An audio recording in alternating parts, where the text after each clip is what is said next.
ಪ್ರತಿಯೊಬ್ಬ ಮದುವೆಯಾದ ದಂಪತಿಯ ಕನಸು ಸರಿಯಾದ ಸಮಯಕ್ಕೆ ಮಗುವನ್ನ ಹೊಂದೋದು. ಮತ್ತೆ ಇವತ್ತಿನ ಕಾಲದಲ್ಲಿ ಪ್ರೀ ಪ್ರೆಗ್ನೆನ್ಸಿ ಕೌನ್ಸಿಲಿಂಗ್ ಮತ್ತೆ ಅಡ್ವೈಸ್ ಬಹಳ ಮುಖ್ಯ ಅಂತ ನಮ್ಗನ್ಸುತ್ತೆ. ಕೌನ್ಸಿಲಿಂಗ್ ಅಂತ ಬಂದಾಗ ನಾವು ದಂಪತಿಗಳಿಗೆ ಹೇಳೋದೇನಂದ್ರೆ, ಪ್ರೆಗ್ನೆನ್ಸಿ ಸರಿಯಾಗಿ ಆಗ್ಬೇಕು ಅಂತಂದ್ರೆ ಪ್ರೀ ಪ್ರೆಗ್ನೆನ್ಸಿ ಪ್ಲಾನಿಂಗ್ನ ಮಾಡಬೇಕು ಅಂತ. ಇದ್ರಲ್ಲಿ ಏನಿರುತ್ತೆ ಅಂತಂದ್ರೆ ಆಹಾರ ಪದ್ಧತಿಯ ಬದಲಾವಣೆ, ಹೆಚ್ಚು ತರಕಾರಿ ಹಣ್ಣುಗಳ ಸೇವನೆ, ವ್ಯಾಯಾಮ ಅಥವಾ ದೇಹದಂಡನೆ.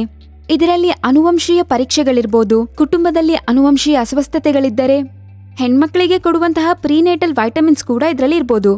ಕೆಲವು ಇನ್ಫೆಕ್ಷನ್ಸ್ಗಳಿಗೆ ಪಾಸಿಟಿವ್ ಅಂತ ರಿಸಲ್ಟ್ಸ್ ಬಂದ್ರೆ ವ್ಯಾಕ್ಸಿನ್ಸ್ ಕೂಡ ಕೊಡ್ಬೇಕಾಗತ್ತೆ. ಬಹುಮುಖ್ಯವಾಗಿ ಕೊನೆಯದಾಗಿ ಪತಿ ಅಥವಾ ಪತ್ನಿ ಇಬ್ರೂನು ನಶೆಗಳಿಂದ ದೂರ ಇರಬೇಕು.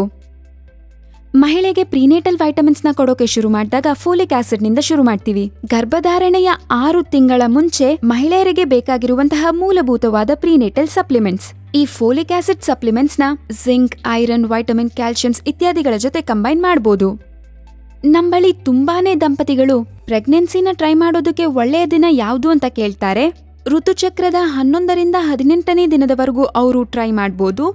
ಆಗ ಅವ್ರಿಗೆ ಸಕ್ಸಸ್ಫುಲ್ ಪ್ರೆಗ್ನೆನ್ಸಿ ಆಗತ್ತೆ. ಇದನ್ನ ನಾವು ಅನ್ಸೇಫ್ ಪೀರಿಯಡ್ ಅಥವಾ ಓವ್ಯುಲೇಟರಿ ಪೀರಿಯಡ್ ಅಂತ ಕರಿತೀವಿ. ಸೊ ಪ್ರೆಗ್ನೆನ್ಸಿ ಬಗ್ಗೆ ಏನಾದ್ರೂ ತಿಳ್ಕೊಳ್ಬೇಕು ಅಂತಂದ್ರೆ ಇಲ್ಲ ಅಡ್ವೈಸ್ ಬೇಕು ಅಂತಂದ್ರೆ ಖಂಡಿತ ದಂಪತಿಗಳು ಗೈನಕಾಲಜಿಸ್ಟ್ನ ಮೀಟ್ ಮಾಡಿ ಅವರ ಅಡ್ವೈಸ್ನ ತಗೊಳ್ಳೋದು ಒಳ್ಳೇದು.